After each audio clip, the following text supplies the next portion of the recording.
أعوذ بالله من الشيطان الرجيم. بسم الله الرحمن الرحيم. إن الحمد لله نحمده ونستعينه ونستغفره ونعوذ بالله من شرور أنفسنا ومن سيئات أعمالنا من يهده الله فلا مضل له ومن يضلل فلا هادي له وأشهد أن لا إله إلا الله وحده لا شريك له وأشهد أن محمدا عبده ورسوله. يا أيها الذين آمنوا اتقوا الله حق تقاته ولا تموتن إلا وأنتم مسلمون. يا أيها الناس اتقوا ربكم الذي خلقكم من نفس واحدة وخلق منها زوجها وبث منهما رجالا كثيرا ونساء واتقوا الله الذي تساءلون به والأرحام إن الله كان عليكم رقيبا. يا أيها الذين آمنوا اتقوا الله وقولوا قولا سديدا يصلح لكم أعمالكم ويغفر لكم ذنوبكم ومن يطع الله ورسوله فقد فاز فوزا عظيما. أما بعد فإن خير الحديث كتاب الله وخير الهدي هدي محمد صلى الله عليه وسلم وشر الأمور محدثاتها وكل محدثة بدعة وكل بدعة ضلالة وكل ضلالة في النار۔ اللہ رب العزت کی حمد و ثنا اور نبی کریم صلی اللہ علیہ وسلم پہ درود و سلام پڑھنے کے بعد میں آپ سب کو اہلاً و سہلاً و مرحبا کہتا ہوں۔ عید کے بعد درس جلدی شروع نہیں ہو سکا، کچھ مسائل تھے جن کی وجہ سے تاخیر ہوئی، اور آج اللہ کے فضل و کرم سے درس کا آغاز ہوا چاہتا ہے۔ کتاب التوحید کا 6واں باب آج شروع کریں گے، اور اس باب سے امام محمد بن عبد الوہاب رحمہ اللہ ان امور کا تذکرہ کرنے لگے ہیں جو توحید سے ٹکراتے ہیں، توحید سے متضاد ہیں، توحید کے منافی ہیں، جن کی وجہ سے توحید ختم ہو جاتی ہے یا توحید میں نقص واقع ہوتا ہے۔ باب کیا ہے؟ امام صاحب کہتے ہیں باب من الشرک لبس الحلقۃ والخیط ونحوہما لرفع البلاء او دفعہ۔ باب من الشرک، شرک میں سے ہے۔ کیا شرک میں سے ہے؟ لبس الحلقۃ، چھلا پہن لینا، والخیط اور دھاگا پہن لینا، ونحوہما اور ان جیسی دیگر چیزیں پہن لینا، لرفع البلاء آئی ہوئی مصیبت کو رفع کرنے کے لیے، اٹھانے کے لیے، زائل کرنے کے لیے، او دفعہ یا وہ مصیبت جس کے آنے کا خطرہ ہے اس کو دھکیلنے کے لیے، اس سے بچنے کے لیے۔ تو خلاصہ کلام یہ ہوا کہ امام صاحب اس باب میں یہ وعدے کریں گے کہ آئی ہوئی مصیبت کو دور کرنے کے لیے، زائل کرنے کے لیے، یا وہ مصیبت جس کا آپ کو خطرہ ہے، انجانی مصیبت، اس سے بچنے کے لیے کوئی چھلا پہن لینا یا داغا پہن لینا، یہ شرک ہے۔ یہ کون سا شرک ہے؟ یہ شرک اصغر ہے۔ ہم جانتے ہیں کہ شرک کی 2 اقسام ہیں، ایک شرک اصغر، ایک شرک اکبر۔ اگر چھلا اس لیے پہنا گیا ہے کہ یہ سبب بنے گا مصیبت کو دور کرنے کا، اور مصیبت دور کرنے والا دراصل اللہ تعالیٰ ہے، تو پھر یہ شرک اصغر ہے۔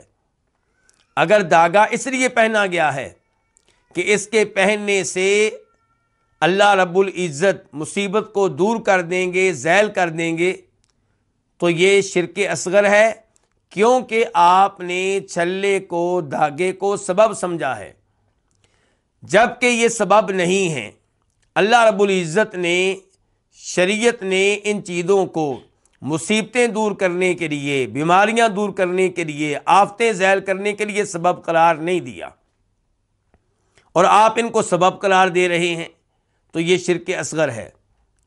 اور اگر کوئی یہ سمجھتا ہے کہ یہ چھلا بذات خود مؤثر ہے، یہ بذات خود مصیبت کو زیل کرتا ہے، داغا بذات خود مصیبت کو دور کرتا ہے، تو پھر یہ شرک اکبر ہوگا، شرک اصغر نہیں ہوگا۔ امام صاحب کہتے ہیں وقول اللہ تعالی قل افرأیتم ما تدعون من دون اللہ ان ارادنی اللہ بضر هل ہن کاشفات ضری او ارادنی برحمت هل ہن ممسکات رحمتی قل حسبی اللہ علیہ یتوکل المتوکلون۔ سورہ زمر ہے سورہ زمر ہے، آیت نمبر 38۔ اللہ تعالیٰ فرماتے ہیں کہ آپ ان سے پوچھئے کہ آسمان و زمین کا خالق کون ہے۔ جب آپ ان سے سوال کریں گے تو یہ فوری طور پہ جواب دیں گے کہ آسمانوں کا خالق، زمینوں کا خالق اللہ رب العزت ہے۔ تو اس کے بعد آپ یہ سوال کیجئے، قل، آپ ان سے کہیے، افرأیتم، کہ تم مجھے بتاؤ، مجھے خبر دو، ما تدعون من دون اللہ، ان ہستیوں کے بارے میں جن کو تم اللہ کے علاوہ پکارتے ہو، جن سے دعائیں کرتے ہو۔ ان ارادنی اللہ بضر، اگر اللہ تعالی مجھے کوئی نقصان پہنچانا چاہیں، کسی مصیبت میں مبتلا کرنا چاہیں، هل ہن کاشفات ضری، کیا یہ ہستیاں اللہ کی طرف سے آئے ہوئے نقصان کو دور کر سکتی ہیں؟ اس کے بعد فرمایا، یا اگر اللہ تعالی میرے اوپر کوئی رحمت کرنا چاہے تو کیا یہ ہستیاں اللہ کی رحمت میں رکاوٹ بن سکتی ہیں؟ جواب کیا ہے؟ جواب ذکر نہیں کیا گیا آیت میں، کیونکہ جواب ہر کوئی جانتا ہے کہ یہ ایسا نہیں کر سکتی۔ قل، آپ کہہ دیں، حسبی اللہ، میرے لیے اللہ ہی کافی ہے، میرا بھروسہ اللہ پہ، میرا اعتماد اللہ پہ، میں نفع و نقصان کے لیے جس پہ اعتماد کرتا ہوں صرف اللہ رب العزت ہے۔ علیہ یتوکل المتوکلون، توکل کرنے والوں کو، اعتماد کرنے والوں کو اللہ ہی پہ توکل کرنا چاہیے، اسی پہ اعتماد کرنا چاہیے۔ اس ایسے پتہ چلا کہ دعا صرف اللہ رب العزت سے کرنی ہے، اللہ رب العزت کے علاوہ کسی اور ہستی سے دعا نہیں کرنی۔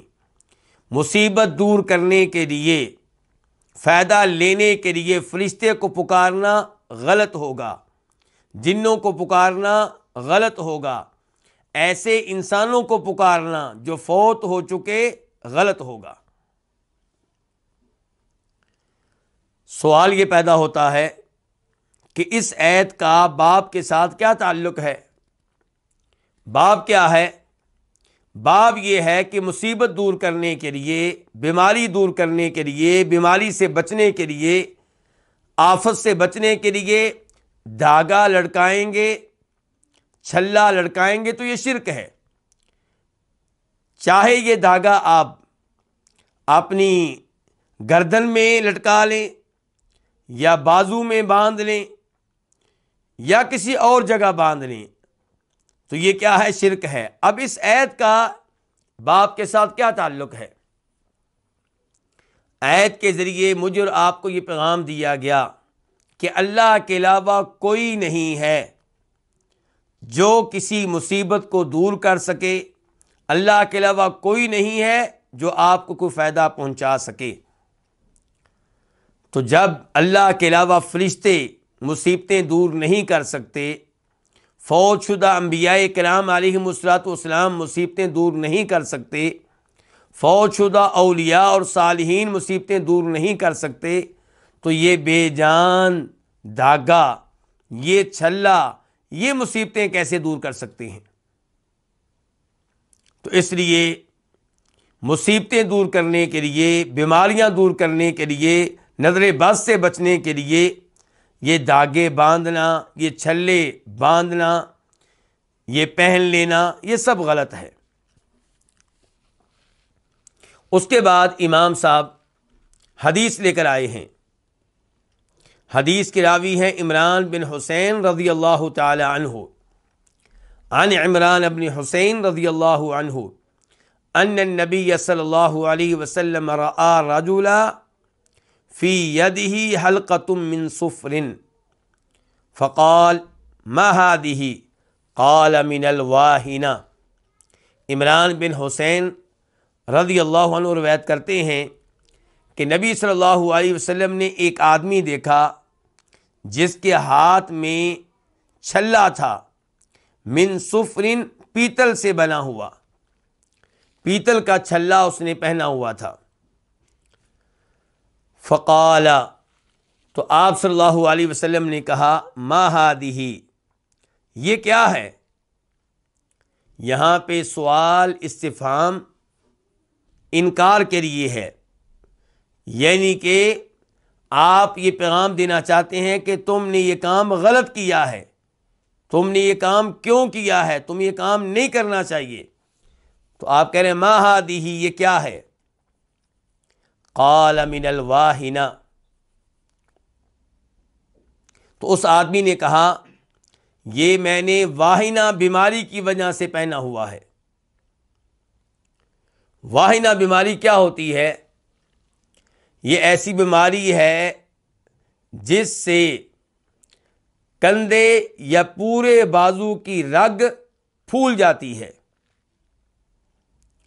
تو عرب لوگ اس بیماری پہ پیتل کا چھلا پہن لیا کرتے تھے اور یہ عقیدہ رکھتے تھے کہ پیتل کا چھلا پہننے سے یہ بیماری ختم ہو جائے گی، یہ بیماری دور ہو جائے گی۔ اسی لیے نبی علیہ الصلوۃ والسلام نے انکار کے انداز میں کہا تھا ما ہذہ، یہ کیا ہے، یعنی کہ تو نے چھلا کیوں پہن رکھا ہے؟ قالت، اس نے کہا تھا من الواہنہ، واہنہ بیماری کی وجہ سے۔ فقال، تو نبی علیہ الصلوۃ والسلام نے کہا انزعھا، اس کو اتار دو، یہ چھلا اتار کر پھینک دو۔ فإنها لا تزيدك إلا وهنا، کیونکہ یہ چھلا تمہیں نہیں بڑھائے گا مگر کمزوری میں، یعنی کہ یہ چھلا بیماری دور نہیں کرے گا، بلکہ اس چھلے کو پہننے کی وجہ سے اللہ کی مدد سے محروم ہو جاؤ گے تو ہو سکتا ہے تمہاری بیماری میں اضافہ ہو جائے، تمہاری کمزوری میں اضافہ ہو جائے۔ تو یہاں پہ نبی علیہ الصلوۃ والسلام نے حکم دیا ہے کہ انزعھا، اس کو اتار دو۔ اس سے پتہ چلا کہ جب آپ برائی دیکھیں تو خاموش نہ رہیں، برائی سے روکیں، برائی سے منع کریں۔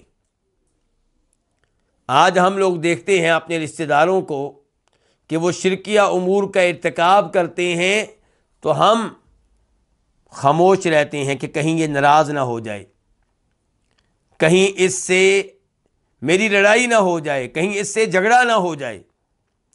جبکہ نبی علیہ الصلوۃ والسلام کی سنت یہ ہے، آپ کا طریقہ یہ ہے کہ برائی دیکھ کر خاموش نہیں رہنا، شرکیہ امور دیکھ کر خاموش نہیں رہنا، بلکہ اچھے انداز سے منع کرنا ہے، روکنا ہے۔ اور برائی سے منع کرنے کے کئی مراتب ہیں۔ طاقت کے ذریعے برائی کو ذیل کرنا، زبان کے ذریعے برائی سے منع کرنا۔ اگر آپ ان دونوں مراتب کی طاقت نہیں رکھتے، طاقت کے ذریعے برائی کو ختم کرنے کی طاقت نہیں رکھتے، زبان کے ذریعے اس سے روکنے منع کرنے کی طاقت نہیں رکھتے، تو پھر کم از کم اس برائی کو دل میں برائی جانیں، اس سے نفرت کریں، اور اس کی وجہ سے آپ کو ٹینشن لاحق ہو جائے، اس کی وجہ سے آپ پریشان ہوں، اس کو آپ نارمل نہ لیں۔ تو نبی علیہ الصلوۃ والسلام نے یہاں پہ کون سے مرتبے پہ عمل کیا ہے؟ آپ نے یہاں پہ درمیانے مرتبے پہ عمل کیا ہے، آپ نے زبان کے ساتھ روکا ہے۔ تو سوال پیدا ہوتا ہے کہ آپ نے طاقت کیوں نہیں استعمال کی؟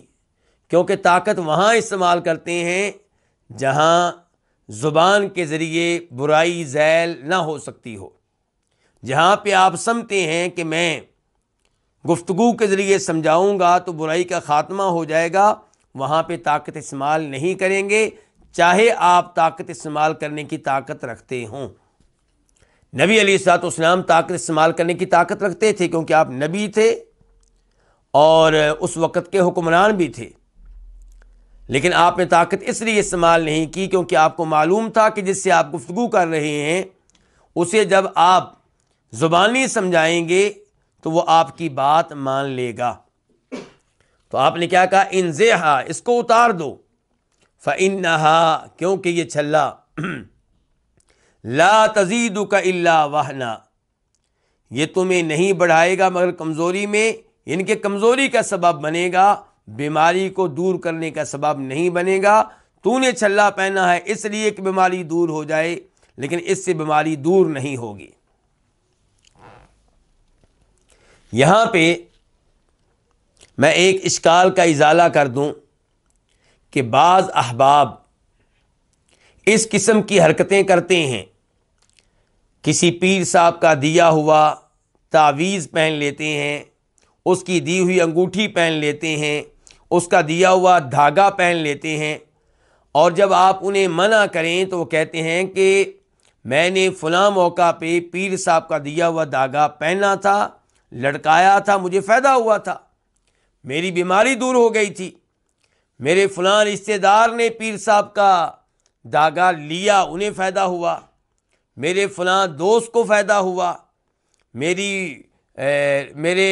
میری برادری کی، میرے رشتہ داروں میں سے فلاں عورت ہے، اس کے ہاں اولاد نہیں تھی، پیر صاحب نے دھاگا دیا، اس نے پہنا تو اسے اولاد مل گئی۔ تو وہاں پہ پھر آپ کیا کہیں گے؟ عام طور پہ لوگ وہاں پہ خاموش ہو جاتے ہیں، اہل توحید خاموش ہو جاتے ہیں، ان سے مزید گفتگو نہیں ہو پاتی، اور وہ یہ سمجھتے ہیں کہ اب ہمارے پاس تو کوئی جواب نہیں ہے، وہ تو کہہ رہا ہے ایسا ہو چکا ہے پہلے۔ تو میرے بھائیوں، گزارش یہ ہے کہ اس کی بات غلط ہے۔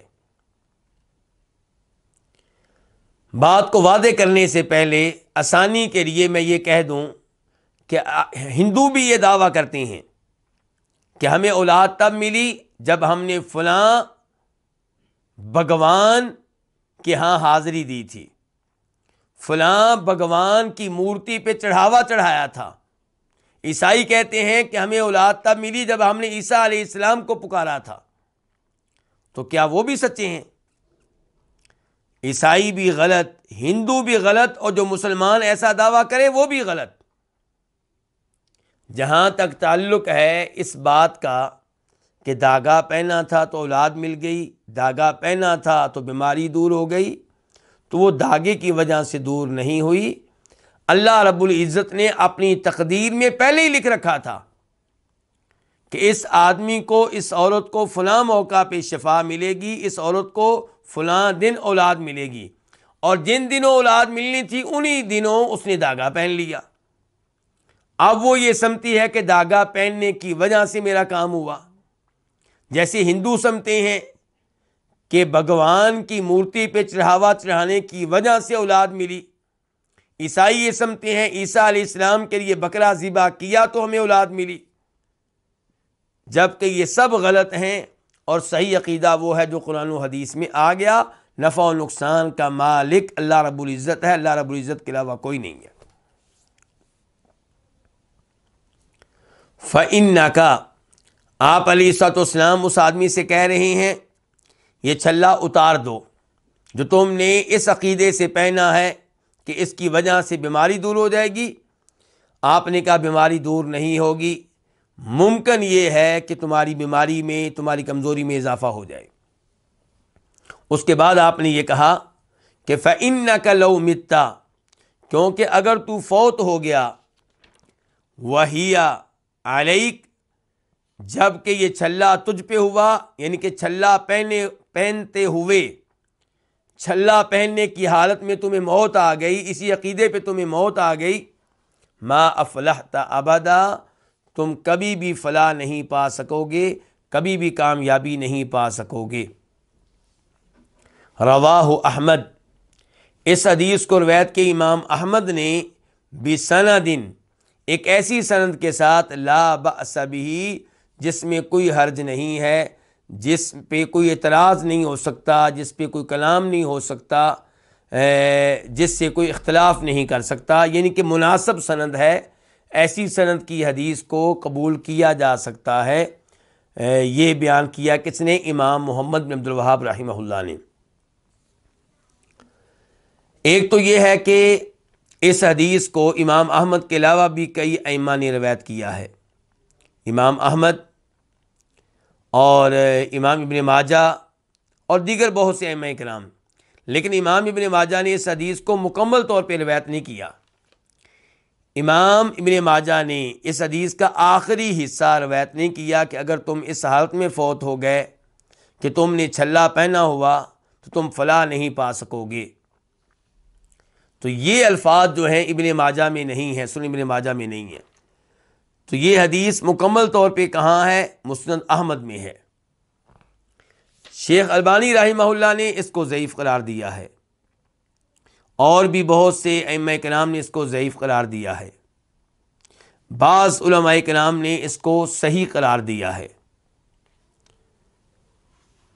تو اگر اس حدیث کو ضعیف مان لیا جائے تب بھی اس کا معنی و مفہوم ٹھیک ہے، دیگر آیات سے، دیگر احادیث سے اس معنی و مفہوم کی تائید ہو جاتی ہے، اس لیے اس حدیث پہ اعتماد کیا جا سکتا ہے اور اس کے معنی و مفہوم کو لیا جا سکتا ہے، اس میں کوئی حرج نہیں ہے انشاءاللہ۔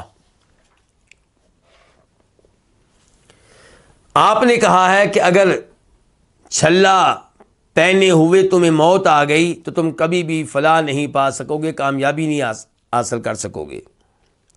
یہاں پہ فلاح سے کیا مراد ہے؟ اگر کسی نے چھلا پہنا اس نیت سے کہ یہ چھلا بذات خود مؤثر ہے اور مصیبتوں کو دور کرتا ہے، تو اس نے چھلے کو اللہ رب العزت کے ساتھ ملا دیا، اللہ کے ساتھ شریک بنا دیا، اور یہ شرک اکبر ہے۔ اور شرک اکبر کرنے والا، شرک اکبر کا ارتکاب کرنے والا اگر توبہ کیے بغیر فوت ہو جاتا ہے تو فلاح نہیں پا سکے گا، جنت حاصل نہیں کر سکے گا، جہنم میں جائے گا۔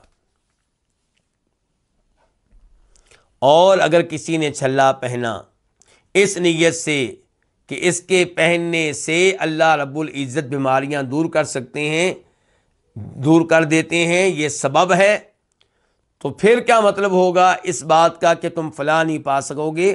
پھر اس کا مطلب یہ ہوگا کہ تمہیں فوری طور پہ جنت نہیں ملے گی، تمہیں جہنم میں ڈالا جائے گا، تمہیں عذاب دیا جائے گا، بعد میں تمہیں جنت میں بھیجا جائے گا، تو تم فوری طور پہ فلاح نہیں حاصل کر سکو گے۔ اس کے بعد کہتے ہیں امام محمد بن عبد الوہاب رحمہ اللہ، وَلَهُ عَنْ عُقْبَةَ بْنِ عَامِرٍ رضی اللہ عنہ مرفوعا، اور وَلَهُ اور اس کے لیے ہے، اس کے ہاں ہے، کس کے ہاں؟ امام احمد کے ہاں۔ ان کے پہلی حدیث روایت کرنے والے کون تھے؟ امام احمد۔ تو امام محمد بن عبد الوہاب کہتے ہیں کہ مسند احمد میں ہی ایک حدیث اور ہے، امام احمد کے ہاں ایک حدیث اور ہے، اور وہ مروی ہے، روایت کی گئی ہے کس سے؟ مشہور و معروف صحابی عقبہ بن عامر جوہنی رضی اللہ تعالیٰ عنہ سے، مرفوعاً۔ عقبہ بن عامر اس حدیث کو منسوب کرتے ہیں نبی علیہ الصلوۃ والسلام کی طرف، ان کو عقبہ بن عامر کہتے ہیں کہ نبی علیہ الصلوۃ والسلام نے فرمایا۔ جب صحابی کہیں کہ نبی علیہ الصلوۃ والسلام نے فرمایا، جب صحابی حدیث کی نسبت اللہ کے رسول کی طرف کر دیں تو پھر اس کو مرفوع کہتے ہیں، اور اگر صحابی کوئی بات بتائیں، کوئی فتویٰ دیں اور اسے نبی علیہ الصلوۃ والسلام کی طرف منسوب نہ کریں تو اسے ہم کیا کہیں گے؟ موقوف، کہ یہ صحابی کا اپنا قول ہے، ان کا اپنا عمل ہے۔ تو یہاں پہ فرماتے ہیں نبی صلی اللہ علیہ وسلم، من تعلق تمیمۃ فلا اتم اللہ لہ، جو تمیمہ لٹکائے تو اللہ تعالیٰ اس کی مراد کو پورا نہ کرے، اللہ اس کی خواہش کو پورا نہ کرے، جس مقصد کے لیے اس نے تمیمہ لٹکایا ہے وہ مقصد اس کا پورا نہ ہو۔ یہاں پہ سوال یہ پیدا ہوگا کہ تمیمہ کسے کہتے ہیں؟ ہم عام طور پہ اردو میں تمیمہ کا ترجمہ تعویذ کرتے ہیں۔ تمیمہ حقیقت میں کیا ہے؟ تمیمہ ان منکوں کو کہتے ہیں، پتھروں کے ان نگوں کو کہتے ہیں جنہیں عرب لوگ اس لیے پہنتے تھے، اپنی اولاد کو پہناتے تھے، ان کے جسم میں لٹکاتے تھے تاکہ وہ نظر بد سے محفوظ رہ سکیں۔ تو اسلام نے اس عقیدے کو غلط قرار دیا اور اسے توحید کے خلاف قرار دیا۔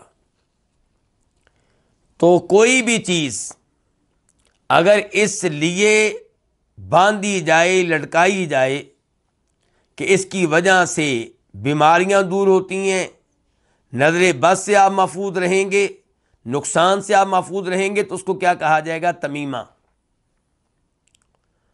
اگر کسی کاغذ پہ کچھ لکھا گیا ہے اور اسے گردن میں لٹکا لیا گیا ہے، بازو پہ باندھ لیا گیا ہے، یہ سوچ کر کہ اس سے بیماریاں دور ہوں گی، آزمائشوں سے محفوظ رہیں گے، تو یہ تمیمہ ہے۔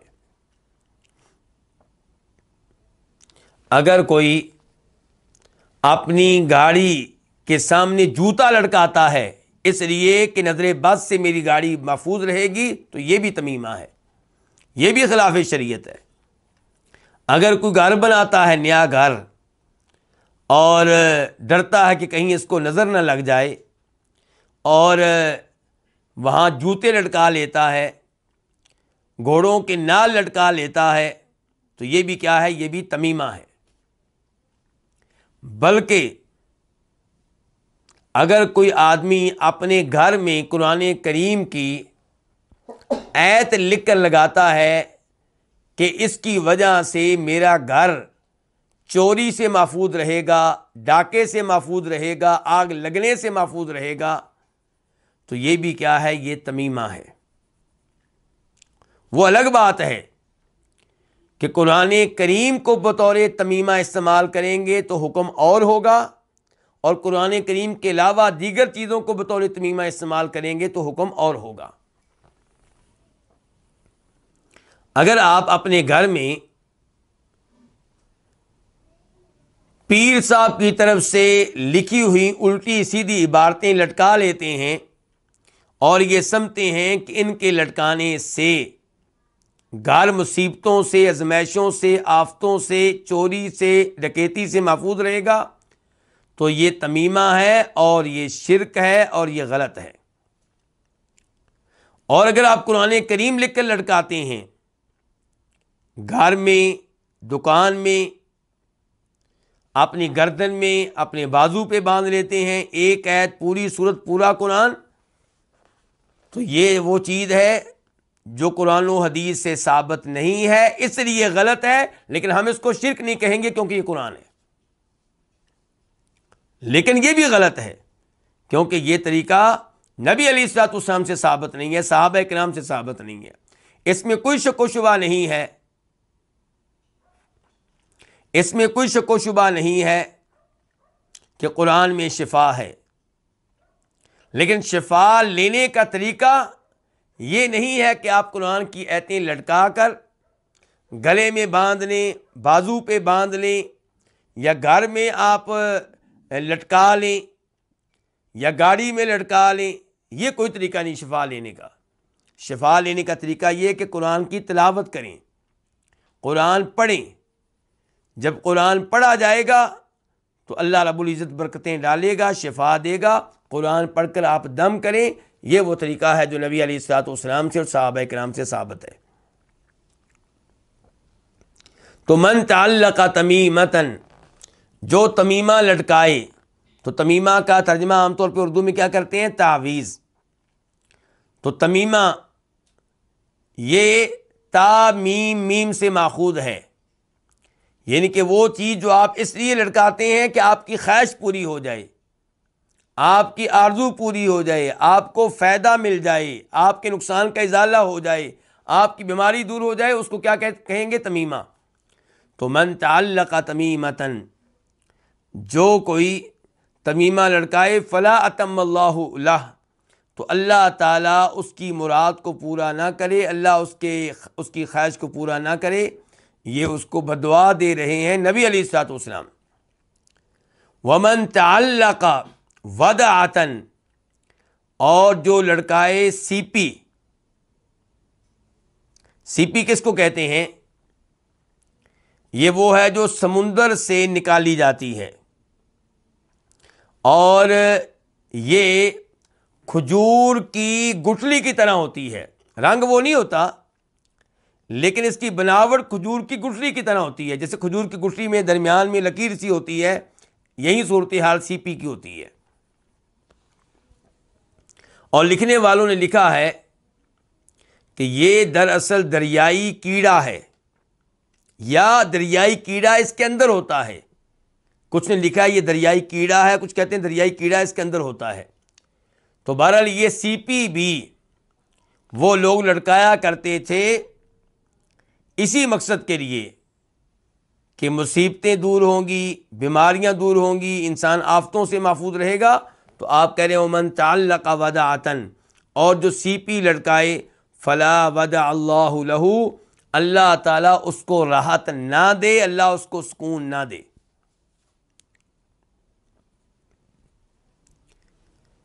یہ روایت کیسی ہے؟ کیا یہ نبی علیہ الصلوۃ والسلام سے ثابت ہے؟ یہ مسند احمد میں آئی ہے، اور وہاں پہ اس کا نمبر ہے 17404، 17404۔ شیخ البانی رحمہ اللہ نے اس کو ضعیف قرار دیا، اسی لیے اسے اپنی اس کتاب میں لے کر آئے ہیں جس کا نام ہے سلسلۃ الاحادیث الضعیفہ، یعنی کہ وہ کتاب جس میں شیخ البانی رحمہ اللہ نے ضعیف حدیثیں، من گھڑت حدیثیں جمع کر دی ہیں۔ تو انہوں نے اس کو ضعیف قرار دیا ہے، اور وہاں پہ اس کا نمبر ہے 1266، 1266۔ لیکن مسند احمد کے جو محققین ہیں انہوں نے اس روایت کو حسن درجے کی روایت قرار دیا ہے۔ تو یہ روایت دیگر روایات سے مل کر قابل اعتماد ٹھہرتی ہے۔ مثال کے طور پہ وہ روایت جو اس کے بعد آ رہی ہے، اس روایت کو آپ اس روایت کی تائید میں پیش کر سکتے ہیں۔ بعد میں کیا روایت آ رہی ہے؟ امام محمد بن عبد الوہاب رحمہ اللہ کہتے ہیں وفی روایتن، اور ایک روایت میں ہے من تعلق تمیمۃ فقد اشرک، کہ جس نے تمیمہ لڑکایا، تعویذ لڑکایا، تو یقیناً اس نے شرک کیا۔ یہ حدیث کہاں آئی ہے؟ مسند احمد میں، وہاں پہ اس کا نمبر کیا ہے؟ 17422، 17422۔ اور شیخ البانی رحمہ اللہ نے اس کو صحیح قرار دیا، اسی لیے وہ اس روایت کو اپنی کتاب الصحیحہ میں لے کر آئے ہیں، اور وہاں پہ اس کا نمبر ہے 492، 492۔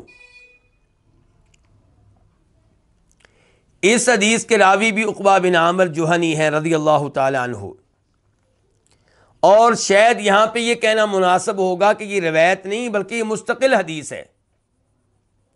روایت کے الفاظ سے یوں لگتا ہے کہ جیسے یہ پہلی حدیث کی ایک روایت ہو، جبکہ صحیح بات یہ ہے کہ یہ مستقل حدیث ہے، لیکن راوی یہاں پہ بھی عقبہ بن عامر جوہنی ہے رضی اللہ تعالی عنہ، اور یہ حدیث قدر تفصیل کے ساتھ آئی ہے مسند احمد میں۔ عقبہ بن عامر جوہنی کہتے ہیں کہ نبی علیہ الصلوۃ والسلام کے پاس 10 لوگ آئے مسلمان ہونے کے لیے، آپ کی بیعت کرنے کے لیے. آپ علیہ الصلوۃ والسلام نے 9 سے بیعت لے لی، 10ویں آدمی سے بیعت نہیں لی. تو آپ سے کہا گیا کہ آپ اس سے بیعت کیوں نہیں لیتے؟ تو آپ نے کہا کیونکہ اس نے تمیمہ لٹکا رکھا ہے، اس نے تمیمہ باندھ رکھا ہے، اس نے تعویذ باندھ رکھا ہے. تو اس آدمی نے اس تمیمہ کو، اس تعویذ کو کاٹ ڈالا، پھینک دیا. تو پھر آپ نے اس سے بھی بیعت لی. تو تب فرمایا تھا نبی علیہ الصلوۃ والسلام نے کہ من تعلق تمیمۃ فقد اشرک، کہ جو تمیمہ لڑکائے، تعویذ لڑکائے تو یقیناً اس نے شرک کا ارتکاب کیا. تو یہ کون سا شرک ہے؟ اگر تمیمہ آپ لڑکاتے ہیں یہ سوچ کر کہ یہ سبب بنے گا شفا ملنے میں، مصیبتوں کے زائل ہونے میں، تو پھر یہ کیا ہوگا؟ شرک اصغر ہوگا. اور اگر آپ کا عقیدہ یہ ہے کہ یہ بذات خود مؤثر ہے تو پھر یہ شرک اکبر ہوگا. تو یہ حدیث بالکل صحیح ہے. اس حدیث سے پچھلی حدیث کی بھی تائید ہو جاتی ہے. ولابن ابی حاتم عن حذیفہ، امام محمد بن عبد الوہاب رحمہ اللہ اس باب میں ایک آیت پیش کر چکے ہیں.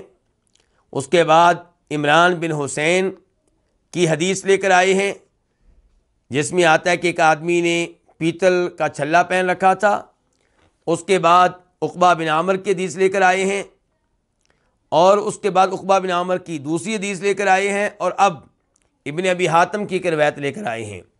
ابن ابی حاتم بہت بڑے امام ہیں، اور ان کی ایک کتاب ہے تفسیر ابن ابی حاتم میں یہ روایت آئی ہے. ولابن ابی حاتم عن حذیفہ رضی اللہ عنہ، کہ امام ابن ابی حاتم کے ہاں روایت ہے، وہ روایت کرتے ہیں کس سے؟ مشہور و معروف صحابی حذیفہ بن یمان رضی اللہ تعالیٰ عنہ سے، کہ انہ رأى رجلا فی یدہ خیط من الحمى، کہ انہوں نے ایک آدمی دیکھا جس کے ہاتھ میں خیط دھاگا تھا. دھاگا اس کے ہاتھ میں کیوں تھا؟ کیوں دھاگا پہن رکھا تھا؟ من الحمى، بخار کی وجہ سے. فقطعہ، تو انہوں نے اس کو کاٹ دیا. کس نے کاٹ دیا؟ جی آپ سامنے بیٹھے ہوئے ہیں، کس نے کاٹ دیا؟ حذیفہ رضی اللہ تعالیٰ عنہ نے. حذیفہ بن یمان نے اس دھاگے کو کیا کیا؟ کاٹ دیا. تو یہاں پہ برائی کا ازالہ کیا گیا ہے کس کے ساتھ؟ ہاتھ کے ساتھ. وَتَلَا قَوْلَهُ تَعَالَى، اور انہوں نے اللہ تعالیٰ کے اس فرمان کی تلاوت کی. کنہوں نے؟ حذیفہ بن یمان نے، کہ وَمَا يُؤْمِنُ أَكْثَرُهُمْ بِاللَّهِ إِلَّا وَهُمْ مُشْرِكُونَ، کہ ان میں سے اکثر اللہ پہ ایمان لانے کے باوجود شرک کا ارتکاب کر رہے ہوتے ہیں. لفظی معنی کیا ہے اس آیت کا؟ کہ ان میں سے اکثر اللہ پہ ایمان نہیں لاتے مگر اس حال میں کہ وہ شرک کا ارتکاب کرنے والے ہوتے ہیں. یہ سورہ یوسف ہے، اور اس سے پتہ چلا کہ ایمان لانے والوں، جو اللہ پہ ایمان لانے کا دعویٰ کرتے ہیں، ان میں سے اکثر شرک کا ارتکاب کر رہے ہوتے ہیں. تو ایسے ایمان کا کوئی اعتبار نہیں ہے جس ایمان کے ساتھ شرک پایا جائے. اگر شرک اکبر ہو تو ایمان رخصت ہو جاتا ہے، ایمان ختم ہو جاتا ہے، اور اگر شرک اصغر ہے تو ایمان ناقص ہوتا ہے، کمزور ہوتا ہے.